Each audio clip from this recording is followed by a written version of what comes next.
napapadaan sa kalsadang ito sa bayan ng MacArthur sa Leyte, hindi maiwasang mapatingin, mapatanong at matakot sa kanilang natatanaw. Sa gitna kasi ng malawak na lupain, may biglang sumulpot na isang gahiganteng barko. At sa nakalipas na mga linggo, ang barkong ito mula sa dagat abay tumawid papunta sa lupa. Ang mga dinaanan nito, inararo at sinira. Tuloy ang tingin dito ng mga residente, isa itong halimaw. Hindi lang daw kasi ito simpleng barko, kundi cutter suction dredger. Gagamitin sa pagpapalawak ng operasyon ng black sand mining sa Leyte. Kaya ang mga residente ng bayan ng MacArthur, sa takot na masira pa ang kanilang mga lupain, nagbarikada para ito'y harangin. Sa laki ng kanilang binangga, sa dasal na lang daw sila kumakapit. Gabi-gabi silang nagpe-prayer vigil. Sa laki na yan, siguradong na may mangyayari dito talaga sa aming bayan. Mahirap yung kalagayan namin ngayon kasi nagpupuyat, kinakabahan. Please, kung sino man makarinig sa amin, tulungan niyo kami. Yung sunod na henerasyon namin, ano ang kakainin nila kung puro tubig na ang nagahari dito sa lupain ito? Ang pakikibaka ng mga tiga MacArthur laban sa black sand mining, madadaan nga ba sa santong dasalan o mauuwi lang sa santong paspasan? Sa pagdating namin sa bayan ng MacArthur, hindi ko inasahan ang salubong ng mga nagpoprotesta sa akin. Mukhang natutuwa yung mga taga rito na nakarating tayo dito sa kanilang lugar. Kasi nga, hinihiling nila talaga na marinig yung kanilang boses. Ito na yung kanilang barikada. Nakalagay na yung kanilang mga gustong iparating sa gobyerno. Thank you for coming. Ay, basta gusto lang naman ho namin marinig din ang tinig ninyo. So ito yung mga hinihiling nyo? Ayaw nyo nung black sand mining dito? Ayaw namin. Hindi ho kayo namamalikmata. Narito ho ako sa bayan ng MacArthur sa Leyte, kung saan may barko na nasa gitna ng dating palayan. Yang barko na yan, ipinoprotesta ng mga taga rito dahil gamit daw yan sa black sand mining na malaking issue ngayon sa bayang ito. Tumawid ho yan mula doon sa dagat, papunta doon sa kabilang bahagi saan kukunin yung black sand na yun po yung ginagamit sa paggawa ng mga bakal na ginagamit sa infrastructure, pati na sa paggawa ng mga sasakyan. Yun nga lang, ayaw ho yan ng mga taga rito kasi makasisira sa kanilang kabuhayan daw at sa kanilang kalikasan. Ang higanting dredger, pagmamay-ari ng kumpanyang MacArthur Iron Projects Corporation, isang mining firm na nagmimina raw sa Barangay Maya mula pa noong taong 2020. Magnetite o black sand ang minimina nila rito. Ito ang pinagkukunan ng iron ore na kalimitang ginagamit sa paggawa ng bakal. Gayunman, nasuspende ang operasyon ng kumpanya noong 2022 dahil inireklamo ng mga residente ang mga nasirang irrigation canals. Lubha raw kasing naapektuhan ng pagmimina ang mga pananim ng mga magsasaka, pati na ang mga palaisdaan ng tilapia na kanila ring ikinabubuhay. Hanggang ngayon, hindi pa rin daw nire-repair ng kumpanya ang nasirang irigasyon ng mga magsasaka. Pero nitong January 25, namataan na lang nila ang dambuhalang barko sa baybayin ng bayan ng MacArthur hanggang tinawid na nito ang dagat at dumaong sa kanilang dalampasigan. Laking gulat na lang nila na sa loob ng 2 linggo, nakapasok ito ng 650 meters mula sa dagat hanggang sa kung saan ito inabot ngayon. At lahat daw ng dinaanan ng barko nakalbo. Dati dito mga puno ng nyug, tapos tinamano ng buhangin, bato-bato, padaanan ng barko. Punta dito po sa Barangay Maya. Tawid ulit sila ng kalsada para doon sa minahan. Black sand mining is through magnetic separators. May ikot lang na magnets, kapit na siya doon. Pag malaki operation mo, marami kang kailangang technology or equipment. Kung mineralize yung lupa mo, hindi mo pwedeng tamnan. Na-interview ko ang leader ng mga nagbabarikada, si Jesus. Mang Jesus, ano ho yung ipinoprotesta nyo rito? Ang ipinoprotesta po namin dito ang totally na pagpapahinto ng pagmimina. Dahil ang pagmimina po nangyari 2010 pa. 2012, malaki ang turisyo ng mining company. Pumatay po ito ng 27,000 kilos na cordshod tilapia galing sa Bito ng Lawa. So nasisira ho yung kabuhayan Yes po, nyo? ma'am. Ano ho itong barkong to? Saan ho nang galing daw? Bigla na lang yan dumating rito at sinasabi na wala pa silang permit sa pagmimina, pero bakit dumating ang isang barko na malaki? Gagamitin daw ho ito sa pagmimina? Ayon sa mga ipinapalabas na pag-uulat ng mining company, isang kagamitan pagmina po yan. Saan Tatawid po papunta ho daw? dito sa aming prime. Sa kabila? Yes po. Masisira naman yung mga... Yes, sila na ma'am. Tutuluyan na nilang wasakin ang prime irrigated rice land ng MacArthur Liti.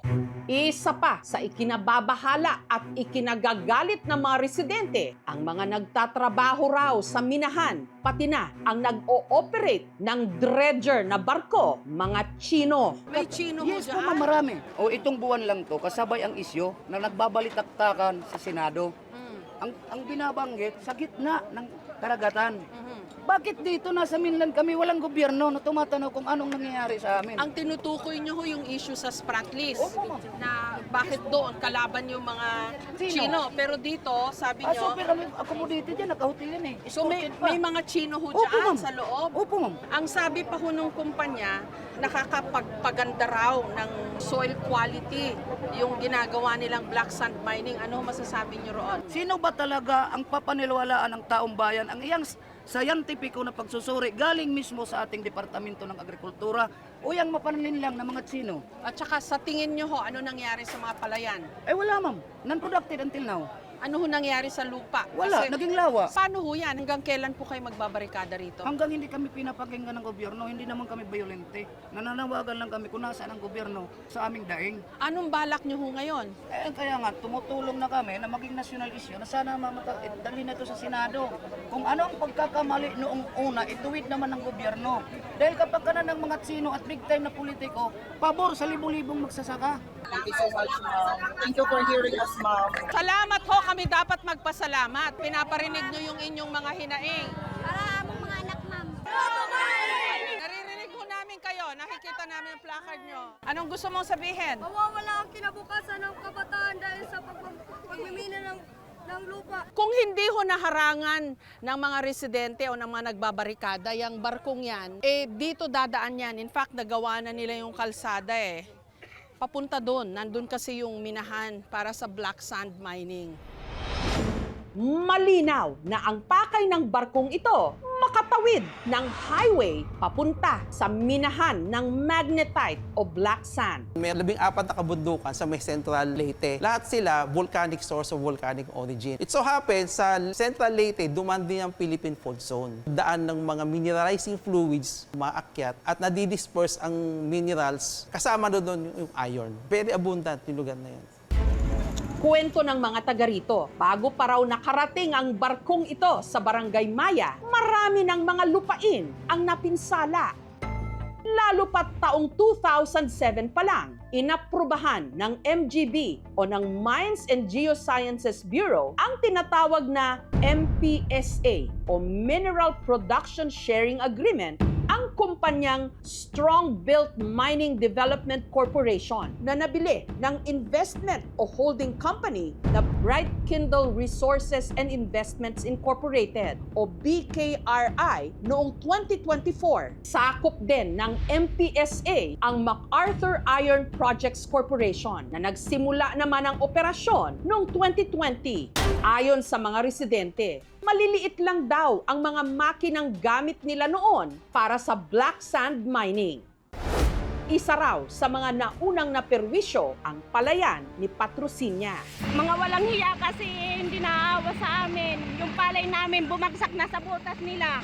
Sir, maawa naman ho kayo sa amin. Tulungan nyo kami dito. Maraming palayan daw dito, lumubog, katulad ng mga nadaanan natin. Gawa nung operation ng black sand mining noong 2021. Kasi ngayon, sabi nung kumpanya, hindi daw sila nag-ooperate. Yun nga lang, sa kaso ng bukid ni Patrocinia, wala na, nauna nang nasira eh. Patrocinia, ano nangyari dun sa inyong bukid? Lumubog po, tapos na-mining po nila yung kalahati. May pahintulot ba ninyo yon? Wala po. Tinanong nyo ho, bakit ganon? Kasi po nung una, pumunta sila sa amin, may dala po silang pera. Kaya ayaw po ng asawa ko ibinta. Tapos umuwi po sila. Tapos nung kinabukasan po, pumunta po kami sa basakan po namin. Pagdating namin doon, bumagsak na po yung ibang palay sa mina-mining nila po. Bugwa ka na diha amon. Kita ka ho, di kami nakatanom kay ngadit bugwak. Oo. Kita ka ho, tamhag na. Puno-punuan ng tubig. Naapektuhan yung mga palay ninyo na tanim. Opo. Anong ginawa nyo ho pagkatapos nun? Nagdemanda po kami. Ano nangyari? Na-dismiss po. Dahil Hindi ko pa alam. Kita ko itong karoya, nga diri na din mag-mining.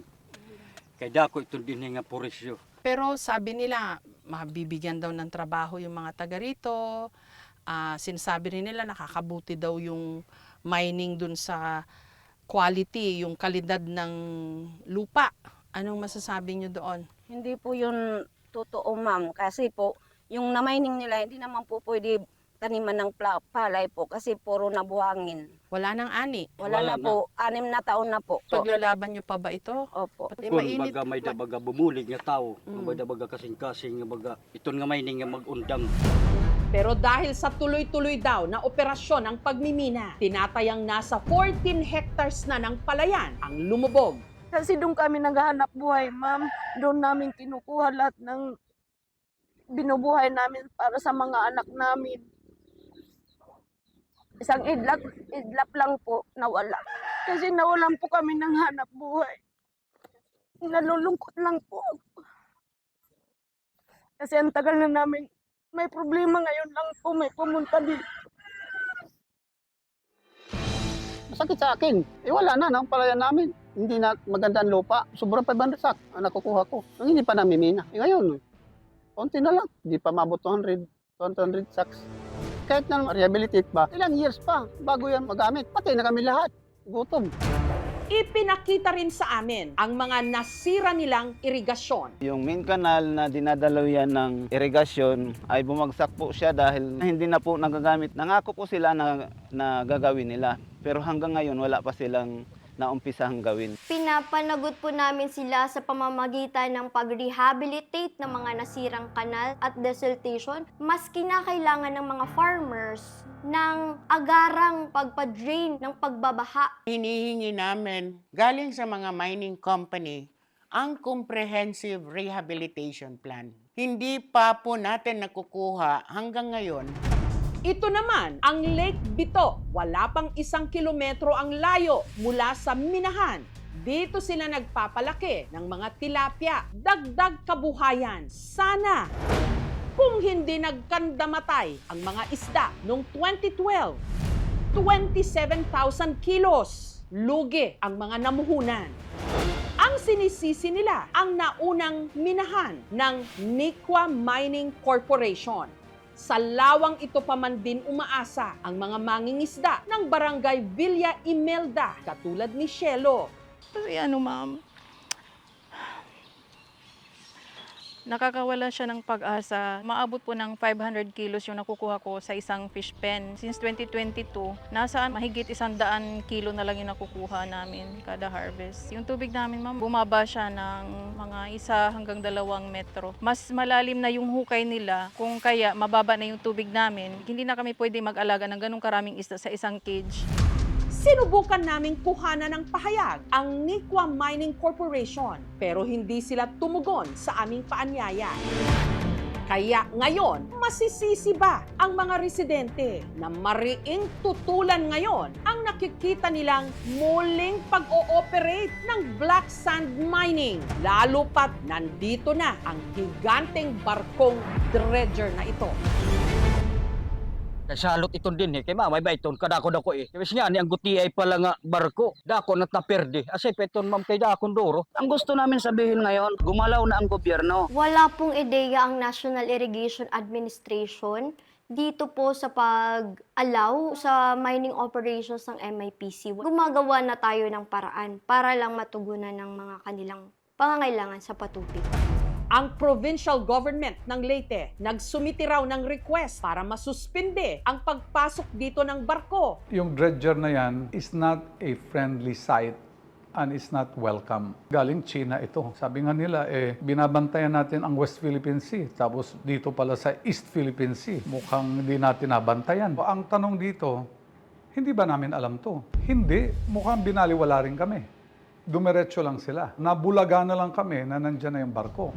Ang Sangguniang Panlalawigan issued a request to all parties involved. In particular, si MGB to suspend it. Gagawin namin lahat ng makakaya namin para yung dredger na yan is umatras. May mga permit sila galing sa taas. Kaya nakarating dito yan na wala namang problema. Wala akong power, wala akong ano dyan, kung bawal ba. Nasa gitna lang ako, wala akong pinapanigan. So ang part lang na ginhatagan local government unit na business permit is tinatawag lang other construction of utility project in AC. Waray pa mag-issue ang munisipyo an operation and mining activity. But in fact, kita kung gibubuhat, tasubay latot balaod. Actually, waray pa man mining natong issue, kundi inila nga parts kung kay ano nga umabot niya da. They are ready already to operate. However, wala pa silang approved nga 3-year work program. No movement, no extraction, no mining operation.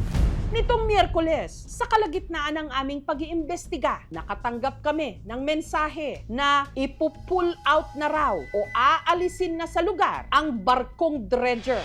The company has posted a rehabilitation bond of 56 million pesos to the Mines and Geosciences Bureau or MGB. The funds assure the proper restoration of mined-out areas. MIPC will restore the land area to full cultivation before its return to the owners. In light of the current situation and in the interest of maintaining harmony and preventing further escalation, MIPC has decided to withdraw the dredger and reevaluate its current work plan.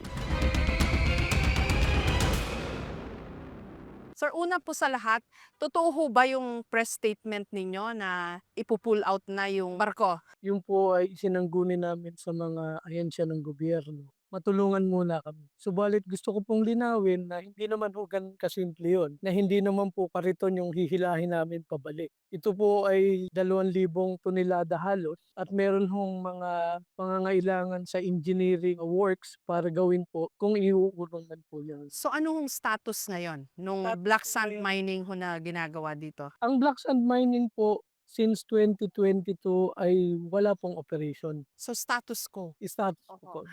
Ano hong posisyon nyo ba dito po sa pagpoprotesta po ng mga residente? Iginagalang po namin yung posisyon nila na sila po ay may objection, meron ho silang mga grievance na tinatawag. Subalit ito naman po ay welcome sa amin.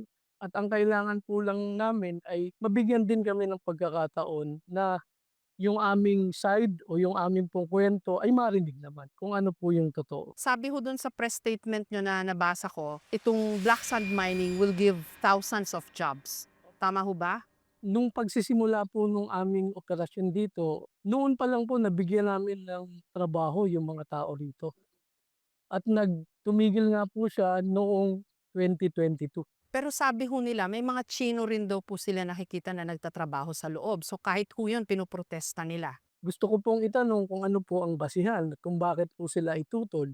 Sapagkat yung teknolohiya po na pagdadala namin ng dredger dito ay teknolohiya po na ating hiningi ang tulong ng ibang bansa dahil ito ho ay advancement sa technology. Kung iisipin nyo po, yung aming dredger ay napakalaki. Kaya ho, naging tampulan ng mga question at kung ano mang yung pinoprotesta po nila So tungkol yung bahaging yun, naintindihan niyo po, na parang ang turing na nila dun sa CSD, yung cutter, suction dredger ay parang monster sa gitna ho ng kanilang mga taniman ng nyog at palay. Opo. Yung mga Chino po, talagang bahagi po ng kontrata na, Bahagi na po sila. nagtatrabaho po sila dyan sa loob ng kumpanya.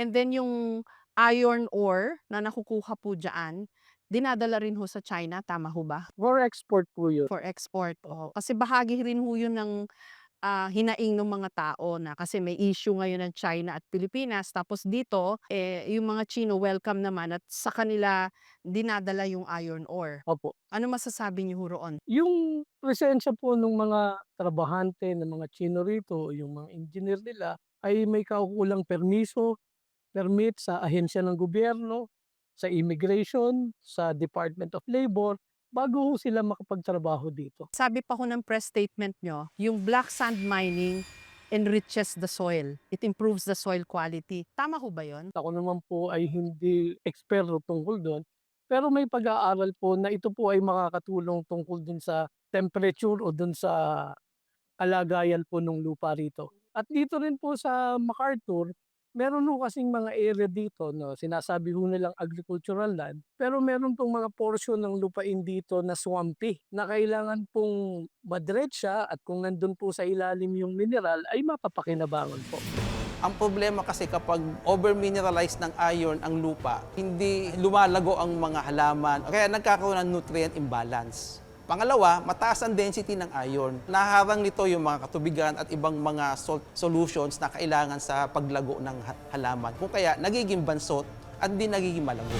Pero nasira daw po yung fish farms nila at pati yung mga kanilang mga palayan. Ang issue po dun sa lupa ay yan po ay nasasakop nung kasunduan sa gobyerno. Ang tawag po dyan ay MPSA. Parang partner po ang gobyerno at binibigyan po ang isang kumpanya ng karapatan na minahin itong isang lugar na ito. Subalit tungkol po dun sa pag-aari, ownership po ng mga lupa, ito ho ay pag-aari ng individual na tao na kung saan sila ho ay may dokumento, meron silang title, meron silang tax declaration. At bago po namin ito minahin, nakikipagkasundo po kami.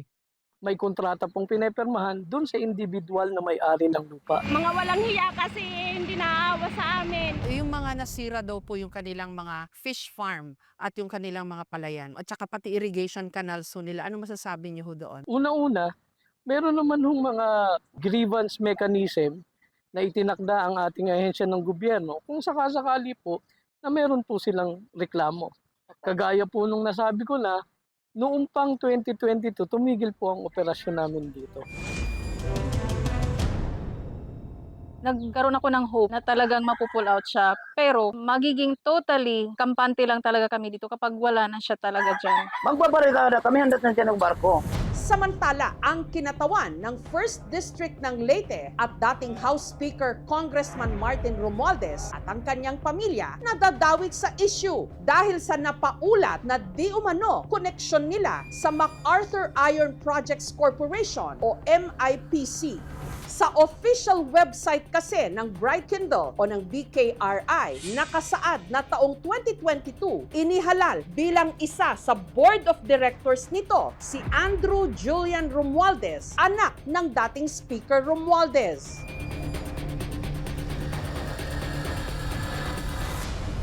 Isa naman daw sa major shareholders ng BKRI ang RYM Business Management Corporation, kumpanyang pagmamay-ari pa rin di umano ng mga Romualdez. Ayon naman sa mga ulat, noong 2024, binili raw ng BKRI ang SBMDC sa halagang 5 billion pesos. Ang SBMDC ang may hawak ngayon ng MacArthur Iron Projects Corporation. Bagay na siya ring alam ng mga residente. Nandiyan naman sa pinapalabas ng mga dokumento na binili ito ng speaker. Harap-harapan ako mismo nagsasalita. Pero ngayon nagtatago sila.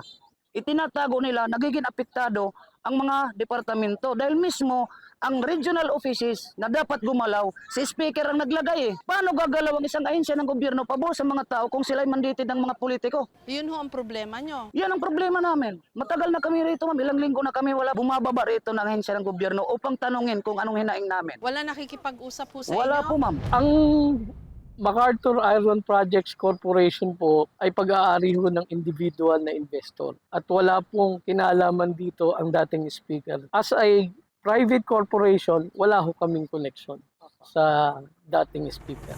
Hininga ng aming team ng pahayag ang opisina ni Romualdez. Sa kabila ng mga ulat at lumabas na datos, mariin pa rin nilang itinanggi na merong koneksyon si Romualdez sa SBMDC, sa MIPC, pati na sa BKRII.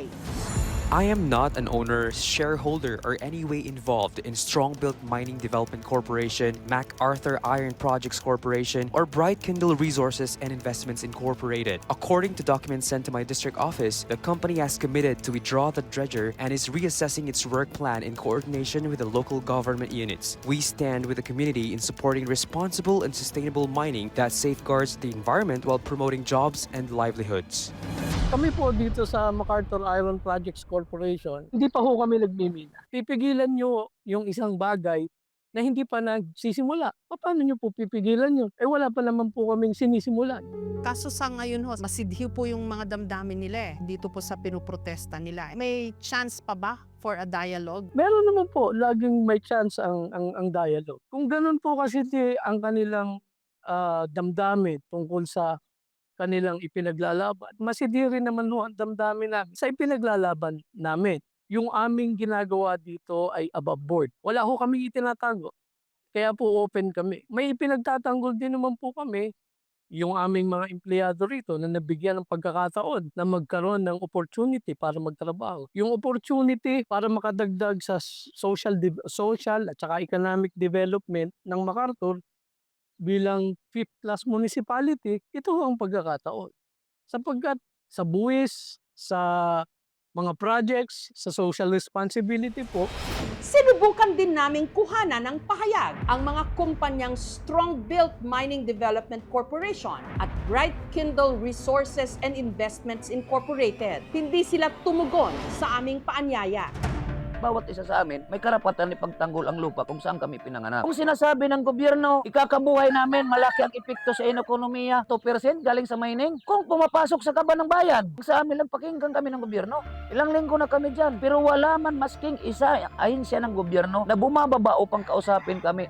Sana, bago nila payagan yung mga ganitong uri ng kumpanya, sana wag nating kalimutan na ang agriculture is the backbone of the Philippine economy. Pero pag yung pagkain ang nawala, wala na pong wala nang sa yung pinaghahanap buhayan natin. Bigas, hindi buhangin ang kinakain namin. Hanggang mawala yung barko na yan dyan, hanggang iuwi nila doon sa China. Ipaglalaban po namin yung karapatan namin para hindi sila makatawid doon sa palayan namin. Gusto ko po sana tulungan po kami para po hindi na, mawala na po yung mining dito sa amin.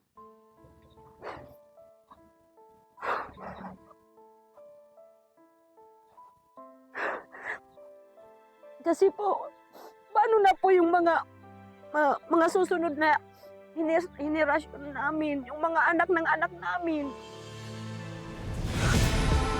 Saksi ang probinsya ng Leyte sa mga pangakong tinupad ng kasaysayan. Hindi bangat I shall return, ang sabi ni General Douglas MacArthur.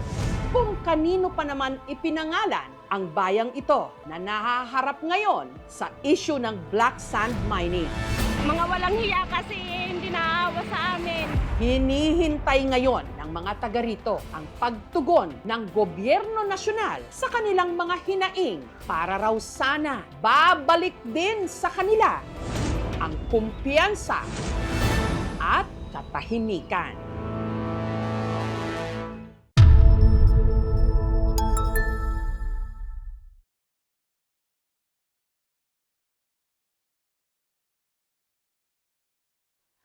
Thank you for watching, mga kapuso. Kung nagustuhan niyo po ang videong ito, subscribe na sa GMA Public Affairs YouTube channel.